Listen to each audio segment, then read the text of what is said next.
오늘 저랑 이제 사무엘상 이제 43번째 살펴보시는 시간입니다. 성도 여러분, 그리스도인들은 항상 기억해야 하는 사실이 있죠. 우리 하나님께서 온 세상을 다스리시고 온 인류를 통치하십니다. 믿으시죠? 이렇게 세상을 다스리시고 온 인류를 통치하시는 하나님께서 그 위대하신 권능으로 실은 자기 뜻에 따라 어떤 사람을 높이기도 하시고 낮추기도 하시며 또 죽이기도 하시고 살리기도 하시죠.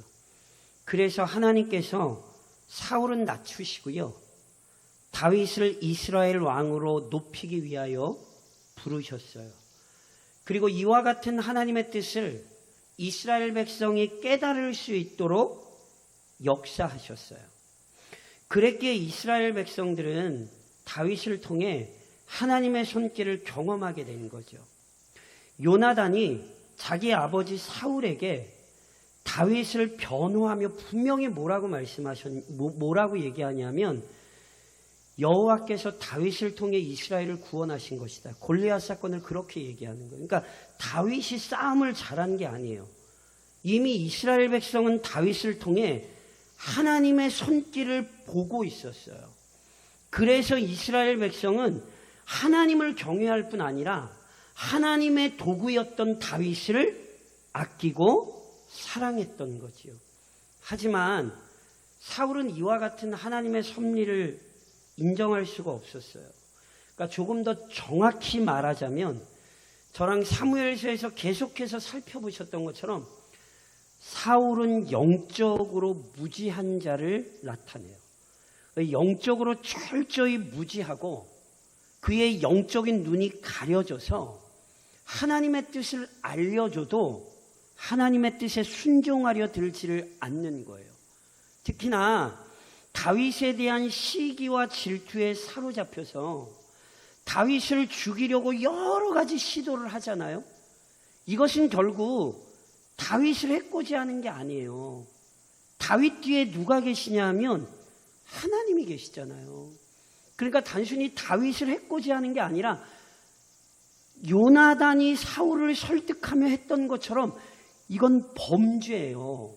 하나님을 대적하는 거라고요. 그래서 실제로 지난 시간에 저랑 어떤 모습을 살펴보셨냐 하면, 사무엘에게로 다윗이 도망을 쳤어요. 그래서 사무엘과 다윗이 함께 있다는 얘기를 사울이 듣자 사울이 어떻게 해요? 다윗을 잡아다가 죽이려고 군사 또는 전령들을 보내죠. 그런데 어떤 일이 일어나죠? 사울의 뜻에 순종하여 다윗을 잡으러 갔던 전령들이 성령의 강력한 역사에 제압당해요. 제가 지난 시간에 설명드렸던 것처럼 그 사람들이 갑자기 예언자가 되고 갑자기 믿음이 충만하고 이런 내용이 아니에요. 성령이 그들을 철저히 제압하셔서 하나님의 뜻에 굴복시킨 걸 보여주는 거예요. 사람이 다윗을 건드릴 수가 없는 거예요. 사울 왕의 명령을 행하러 갔지만 하나님의 명령에 굴복할 수 없는 현실을 보여주는 거라고요. 그래서 보세요. 이런 일이 몇 번이나 일어나요? 3번이나 반복해서 일어나죠. 다시 설명해요. 다윗 건드리지 마. 하나님께서 아주 정확히 대놓고 얘기하신 거예요. 그런데 사울이 못 알아듣는다니까요. 그래서 자기가 직접 잡으러 가죠. 그래서 다윗 잡나요? 잡기는커녕 어떤 일이 있었죠? 저랑 19장 24절만 한번 같이 한번 읽으실까요? 19장 24절에 보면 다윗을 잡으러 갔던 사울이 어떻게 됐죠? 자, 이 구절이 굉장히 중요합니다. 제가 지난 시간에 설명드렸지만, 자, 19장 24절 같이 읽겠습니다. 그가 또 그의 옷을 벗고 사무엘 앞에서 예언을 하며 하루 밤낮을 벗은 몸으로 누웠더라. 그러므로 속담에 이르기를 사울도 선지자 중에 있느냐 하니라. 하나님을 대적했던 사울이 성령에 사로잡혀 옷을 벗어요. 옷을 벗는 건 수치스러움을 나타낸다 말씀드렸죠. 죄의 수치를 나타내는 거예요. 특별히 왕의 옷을 벗는 건 왕의 직분이 벗겨지는 거예요. 그러니까 왕이 이 사울이 사무엘 앞에서 벗은 몸으로 예언을 한 건 스스로 자기가 하나님의 징계를 받아 왕의 직분에서 박탈됐다는 사실을 자기가 스스로 드러내는 거라고요. 게다가 사울도 선지자 중에 있느냐? 이 속담이 사울이 왕으로 기름 부음 받을 때는 소망이었다니까요.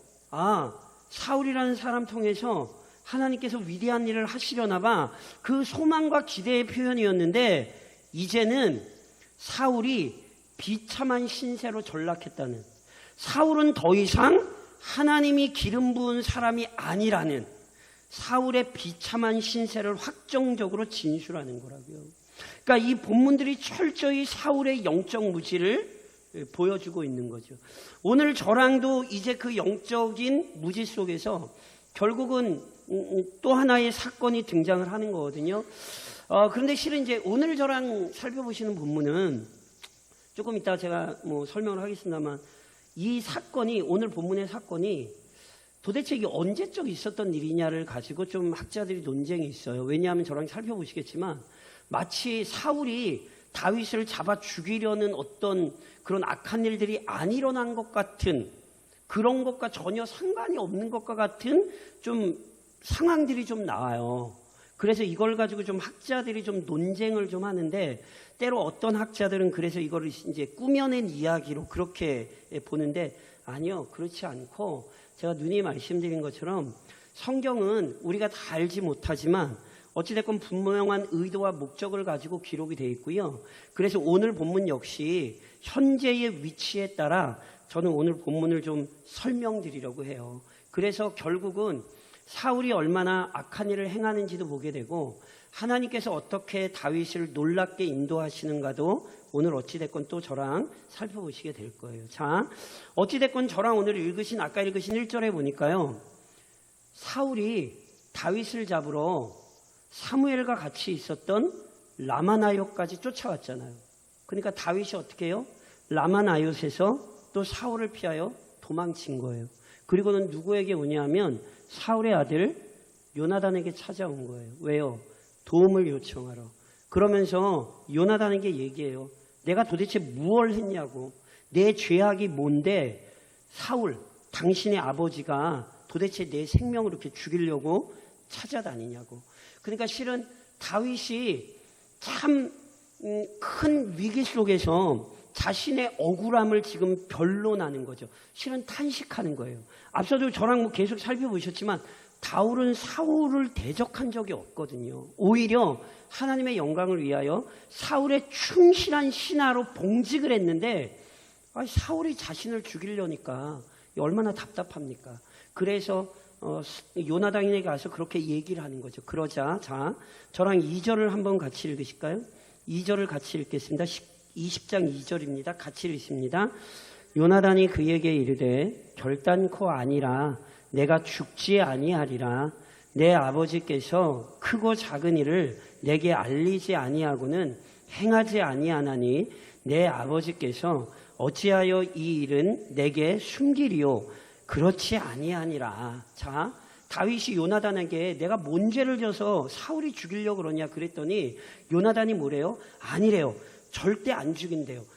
저랑 계속 보셨던 것처럼 사울이 아예 신하들에게 대놓고 명령을 이미 내린 상태거든요. 그러니까 마치 요나단은 이걸 모르는 것처럼 본문을 보면 그렇게 돼 있어요. 그러니까 이거는요, 아마 이런 것 같아요. 어찌됐건 요나단은 자기가 아버지를 설득한 적도 있고요. 그래서 아버지가 다윗을 죽일 거라고는 아직 실제로 그렇게 생각을 하지 않은 것 같아요. 게다가 아버지가 큰일이건 작은 일이건 자기와 상의하며 하는데, 실은 자기에게는 완전히 다윗을 죽이겠다고는 결정적으로 얘기하지 않으셨으니까 좀만 더 기다려보자. 아마 아들의 입장으로서 아마 요나단은 이렇게 얘기한 것 같아요. 그렇지만 앞서도 얘기했던 것처럼 실은 다윗 입장은 지금 그렇지가 않거든요. 그래서 3절을 저랑 같이 읽으시겠어요? 3절을 같이 읽겠습니다. 다윗이 또 맹세하여 이르되 내가 내게 은혜 받은 줄을 내 아버지께서 밝히 알고 스스로 이르기를 요나단이 슬퍼할까 두려운즉 그에게 이것을 알리지 아니하리라 함이니라. 그러나 진실로 여호와의 살아계심과 내 생명을 두고 맹세하노니 나와 죽음 사이는 한 걸음 뿐이니라. 자, 보세요. 요나단은 그래도 자기 아버지가 다윗 너 안 죽일 거야 이렇게 얘기하지만 실은 다윗 입장은 그게 아니에요. 그래서 다윗이 뭐라고 얘기하냐면 요나단 너와 내가 친한 걸 알고 네가 나를 아끼는 걸 알기 때문에 아버지가 너한테 그렇게 직접 얘기를 안 하는 거지. 나와 죽음 사이는 한 걸음 뿐이라. 나 이미 죽은 목숨이다. 다윗은 아주 정직하게 지금 얘기를 하는 거예요. 그러자 4절에 이렇게 얘기하죠. 요나단이, 자 4절 읽겠습니다. 요나단이 다윗에게 이르되 내 마음의 소원이 무엇이든지 내가 너를 위하여 그것을 이루리라. 요나단이 뭐 하는지 아시겠어요? 다윗이 두려움에 떨자 요나단이 이전에 맺은 언약을 근거로 내가 반드시 너를 돕겠다 이렇게 얘기하죠. 그러니까 보세요. 요나단의 말을 듣고는 다윗이 방안을 하나 제시하는 거예요. 그 방안이 뭐냐 하면 자 5절로 6절입니다. 5절로 6절 같이 읽겠습니다. 5절로 6절. 다윗이 요나단에게 이르되 내일은 초하루인즉 내가 마땅히 왕을 모시고 앉아 식사를 하여야 할 것이나 나를 보내어 셋째 날 저녁까지 들에 숨게 하고 내 아버지께서 만일 나에 대하여 자세히 묻거든 그때에 너는 말하기를 다윗이 자기 성읍 베들레헴으로 급히 가기를 내게 허락하라 간청하였사오니 이는 온 가족을 위하여 거기서 매년제를 드릴 때가 되미니이다 하라. 자, 저를 보세요. 요나단은 사울이 다윗을 안 죽일 거라고 얘기를 하는데 다윗 입장에선 지금 피를 말리는 순간이거든요. 그리고 자기 아들에게 얘기를 안 하고 자기를 죽일 수 있잖아요. 그러니까 다윗이 요나단에게 그러면 좋다. 네 아버지 사울의 마음을 알 수 있는 대책을 하나 세우자. 그게 뭐냐면요. 자, 초하루에는 이걸 성경에서 보통 월삭이라 그러죠. 초하루에는 이스라엘 백성이 제사를 드리는 날이기도 했고요. 왕과 신하들이 함께 제사를 드릴 뿐 아니라 제사와 연관하여 식사하는 자리가 있었거든요. 그런데 이 식사하는 자리가 초하루와 둘째 날까지 이어져요. 그러니까 보세요. 이제 내일이면 초하루인데 그 자리에 다윗이 신하로서 당연히 참석을 해야 되는데 다윗이 그 자리에 참석을 하지 않고 3일 동안 숨어 있겠단 말이에요. 그러면 사울이 보기에 첫째 날 안 왔어요? 그러려니 그럴 수 있어요. 실제로 나중에 보면 그래요. 근데 둘째 날도 안 왔어요? 그러니까 다윗이 와야 되는데 다윗이 안 오니까 사울이 묻는 거죠. 야, 다윗 어디 갔어? 이렇게 물으면 요나단이 이렇게 얘기를 해달라는 거예요.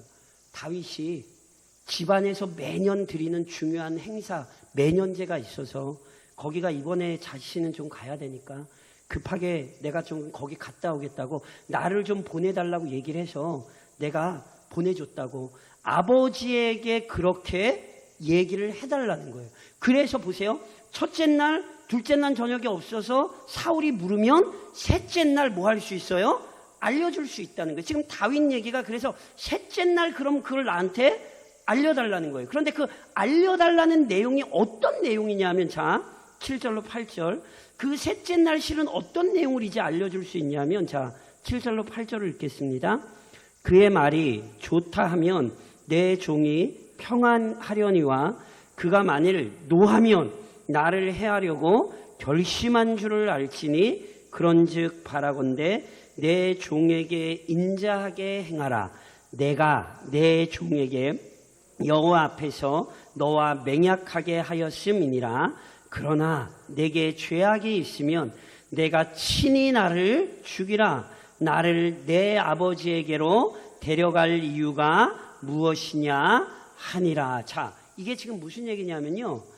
초하루 식사에 다윗이 마땅히 참석해야 되는데 신하로서 참석을 하지 않고 집안에 급한 일이 있어서 갔다고 요나단의 허락을 받고 갔다고 얘기를 해달라는 거예요. 그래서 만약에 사울이 그래 급한 일이 있어서 갔나 보다 이렇게 이해해 주면 사울이 다윗을 죽일 마음이 없는 게 확인이 되는 것이고 만일 사울이 그것 때문에 화를 내면 실은 다윗을 죽이기로 이미 결정한 것이다. 그러니까 보세요. 다윗의 계책이요. 다윗이 굉장히 지혜로운 사람이 분명해요. 그래서 실제로 이것 때문에 사울의 마음이 확인이 되거든요.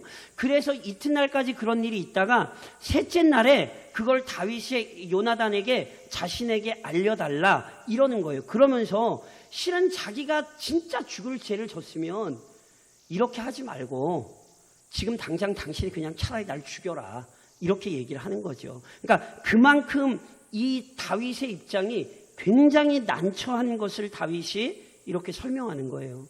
그러니까 그 얘기를 다 듣고 나서 요나단이 어떻게 해요? 자, 9절입니다. 9절 같이 읽겠습니다.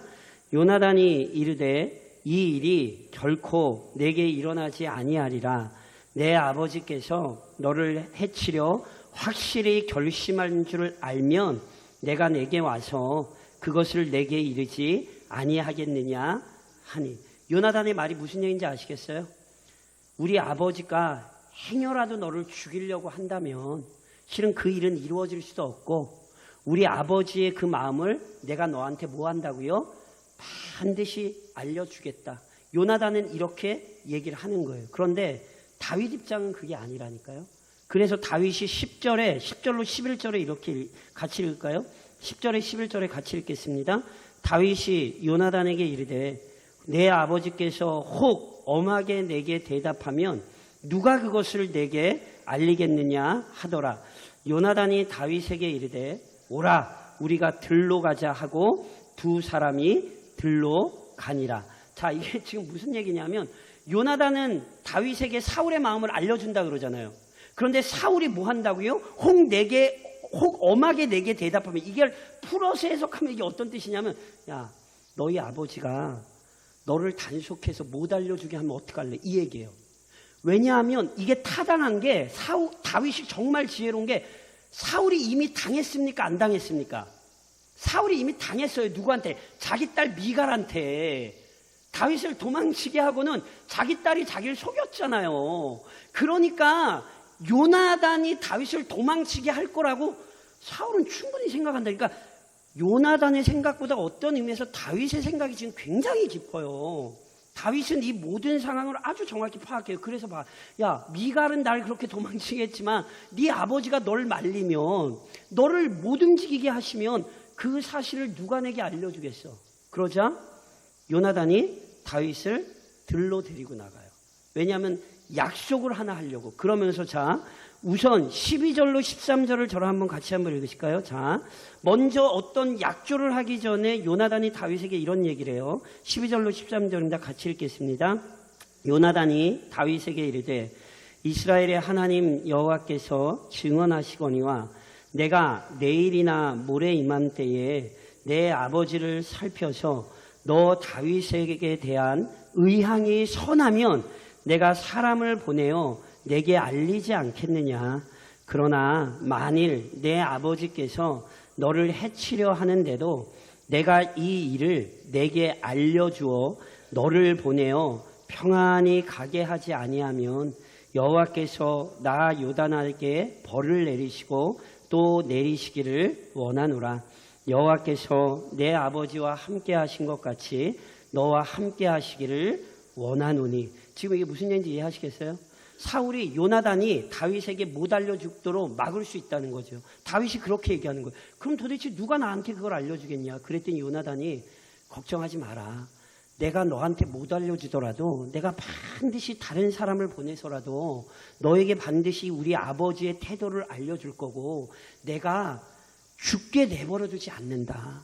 만약에 내가 죽게 내버려두면 하나님께서 내게 벌을 내리시는 게 마땅해. 그러니까 지금 여호와의 이름을 걸고 하나님의 이름으로 요나단이 다윗과 아주 철저하게 언약을 맺는 거예요. 그리고 단순히 이 언약만이 아니라 요나단이 다윗에게 이 사실을 알려줄 수 있도록 둘만의 비밀의 방법을 정해요. 그 둘만의 비밀의 방법이 뭐냐면, 자, 우선 18절로 19절입니다. 18절로 19절에 보면 둘만이 알 수 있는 비밀한 방법을 정하는데, 자, 18절로 19절입니다. 같이 읽겠습니다. 요나단이 다윗에게 이르되 내일은 초하루인즉 내 자리가 빔으로 내가 없음을 자세히 물으실 것이라. 너는 사흘 동안 있다가 빨리 내려가서 그 일이 있던 날에 숨었던 곳에 이르러 에셀 바위 곁에 있으라. 자, 어떤 얘기인지 아시겠죠? 아까 다윗이 얘기한 대로 초하루 식사에 다윗이 빠지면 하루는 그냥 넘어가요. 근데 이틀째까지 빠지면 분명히 사울이 물을 거예요. 그러면 사울이 물을 때 요나단이 대답할 거라는 거예요. 그리고 나서 3일째에 요나단이 그걸 알려줄 수 있도록 3일째에 다윗에게 그 일이 있던 날에 숨었던 그곳에 가서 숨으래요.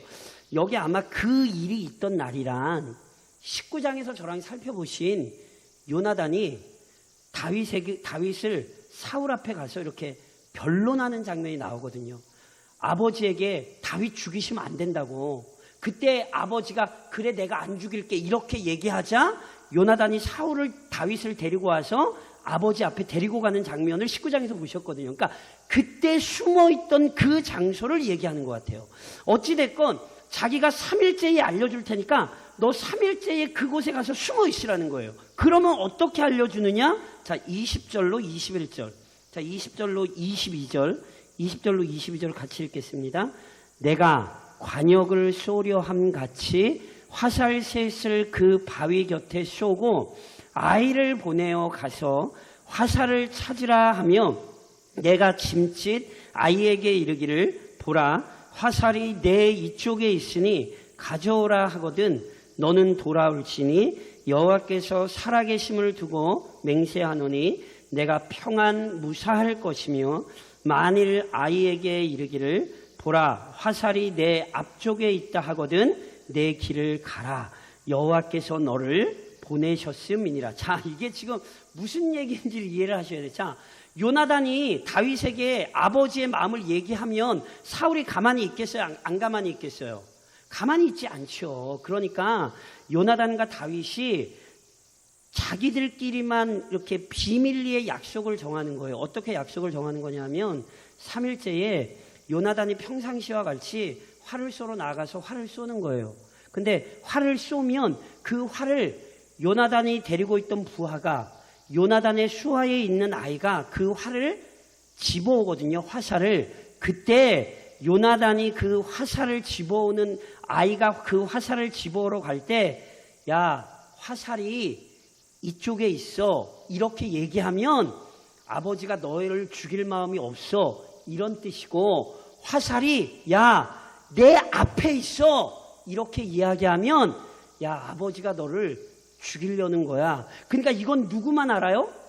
요나단과 다윗만 아는 거예요. 그러니까 요나단과 다윗이 직접 만나서 얘기하면 발각되잖아요. 그러니까 이것을 신호로 삼아 사울의 마음을 요나단이 다윗에게 확인시켜 주겠다. 이렇게 얘기하는 거예요. 그러면서 자 23절에 다시 한번 이렇게 얘기하잖아요. 자 23절에 같이 읽겠습니다. 너와 내가 말한 일에 대하여는 여호와께서 너와 나 사이에 영원토록 계시느니라 하니라. 지금 요나단이 뭐 하고 있는지 아시겠죠? 하나님의 이름으로 언약하는 거예요. 하나님께서 너와 나의 얘기를 아시고 하나님 앞에서 내가 정말 이 약속을 성실하게 지킬 거야. 요나단이 다윗을 그렇게 안심시키는 거예요. 그러니까 보세요. 지금 요나단이 누구 편인 것 같으세요? 예, 잘 모르시겠어요? 요나단이 아버지 편 같으세요? 아니면 다윗 편 같으세요? 다윗 편인 거 아시겠죠? 그럼 제가 다시 여쭤볼게요. 아버지 편 들어야 돼요? 친구 편 들어야 돼요? 갈등이시죠? 아까 저랑 13절 하반절에 요나단이 다윗에게 이런 얘기를 해요. 여호와께서 내 아버지와 함께 하신 것 같이 너와 함께 하시기를 원하노니. 이게 우리말로 정확히 번역이 안 됐는데 이런 의미예요. 예전에 하나님께서 우리 아버지와 함께 하셨었는데 이제는 우리 아버지와 함께 하시는 게 아니라 너와 함께 하시는 게 분명하다. 그러니까 지금 요나단은 하나님께서 일하시는 걸 보고 있다니까요. 그러면서 저랑 14절로 16절도 같이 읽으실까요? 자, 14절로 16절 아주 중요한 얘기예요. 같이 읽겠습니다. 시작. 너는 내가 사는 날 동안에 여호와의 인자하심을 내게 베풀어서 나를 죽지 않게 할 뿐 아니라 여호와께서 너 다윗의 대적들을 지면에서 다 끊어버리신 때에도 너는 내 인자함을 내 집에서 영원히 끊어버리지 말라 하고, 이에 요나단이 다윗의 집과 언약하기를 여호와께서는 다윗의 대적들을 치실지어다 하니라. 자, 이 말이 지금 무슨 얘기인지 아시겠어요? 자, 보세요. 상황적으로 보면 다윗이 급합니까? 요나단이 급합니까? 다윗이 급하죠. 다윗이 뭐라고 해요? 나와 죽음 사이가 한 걸음이라고요. 지금 상황적으로 보면 다윗이 위기에 처했고요. 그러니까 다윗이 요나단에게 도움을 청하러 왔어요. 그런데 결과적으로 내용을 보면 다윗이 요나단에게 도움을 청하는 것이 아니라 요나단이 다윗의 은혜를 구하고 있다는 거 보이셔요? 그러면서 심지어 뭐라고 말씀하시냐면, 여호와께서 너 다윗의 대적들을 지면에서 다 끊어버리신 때에도. 하나님께서 누구의 대적을 끊어내세요? 다윗의 대적을 끊어내세요. 문제는 지금 누가 다윗의 대적이 되어 있어요? 사울이 다윗의 대적. 이 표현을 잘 보셔야 돼요. 요나단은 자기 아버지가 행하는 일이지만 실은 다윗의 대적이 되어 있다는 사실을 아주 정확히 인식하고 있고요. 그래서 분명히 다윗을 대적하면 어떤 일이 일어나요? 하나님께서 끊어놓으실 거예요.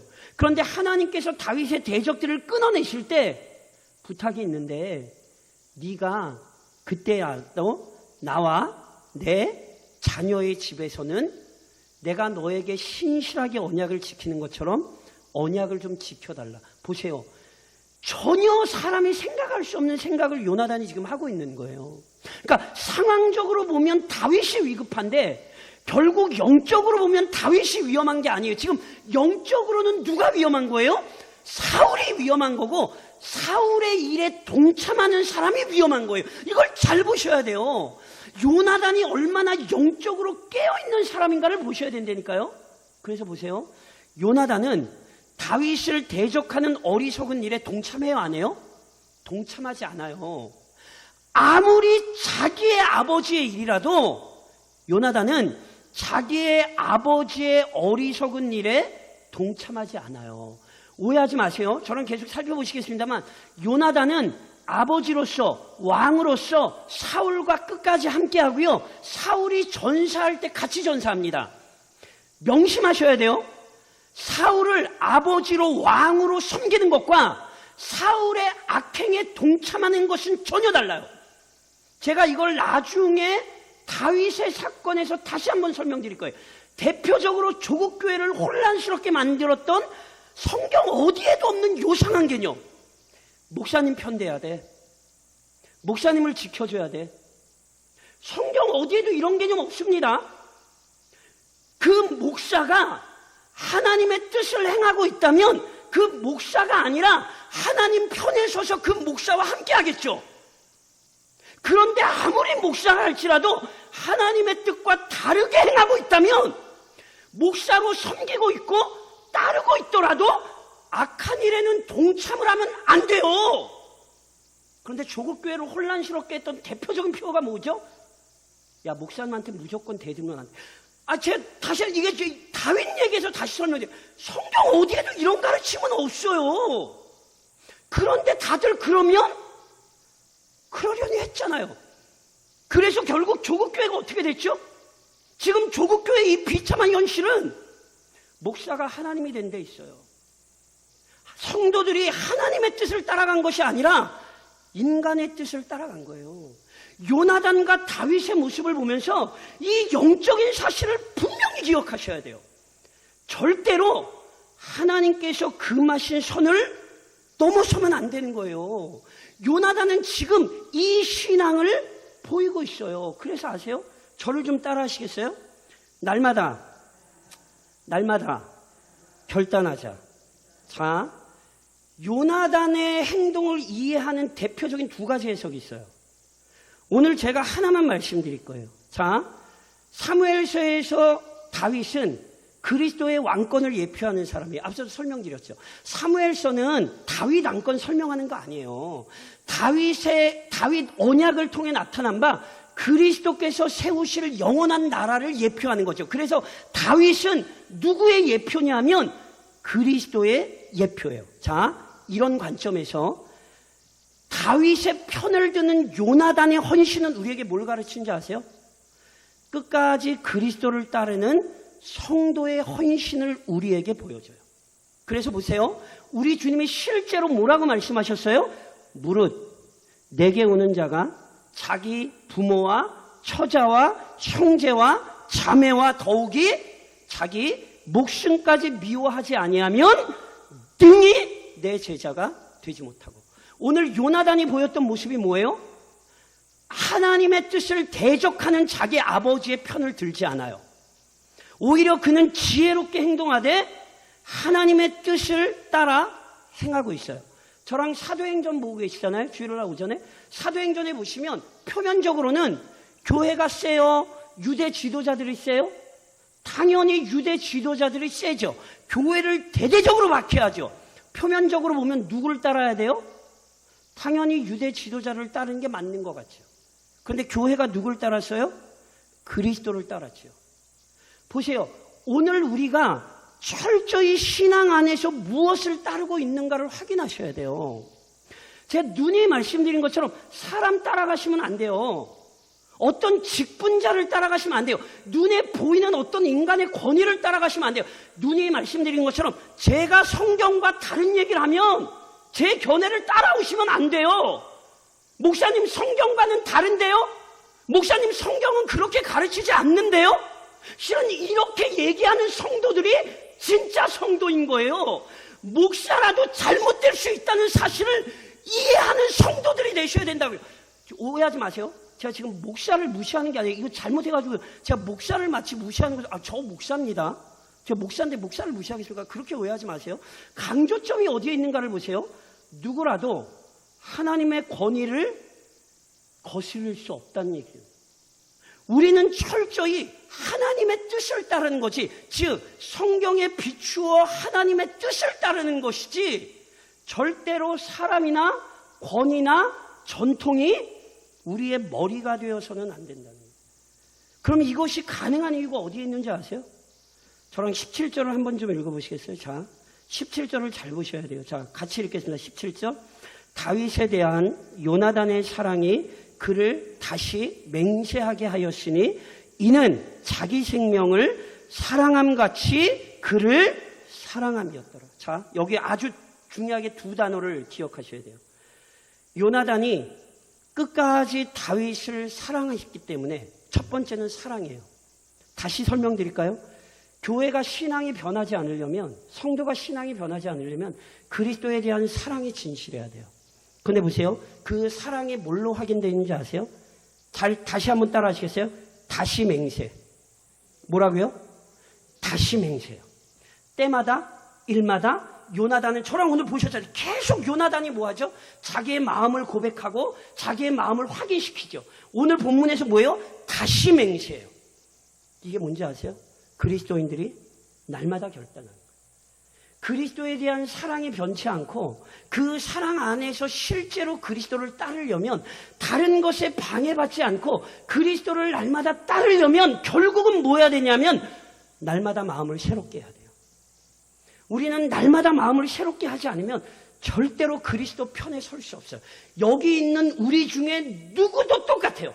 아, 나는 괜찮을 거야. 아, 나는 지금까지 해온 게 있으니까. 아니요, 착각하지 마세요. 우리 중에 어느 누구도 완전한 자가 없고요. 오늘 요나단이 그런 것처럼 다시 맹세하고 다시 그 사랑을 새롭게 하지 않으면 우리는 끝까지 그리스도의 편에 설 수 없어요. 그래서 보세요.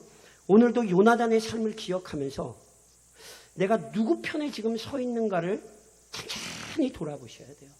우리는 모두 다 철저히 그리스도에 대한 사랑으로 다시 결단하여 그리스도 편에 서야 되는 사람이지 다른 것을 따르는 사람이 돼서는 안 돼요. 어떤 것도 그리스도에 대한 나의 사랑을 막지 못하도록 오늘도 마음을 새롭게 다지시기를 우리의 머리이신 주님의 이름으로 권면드립니다.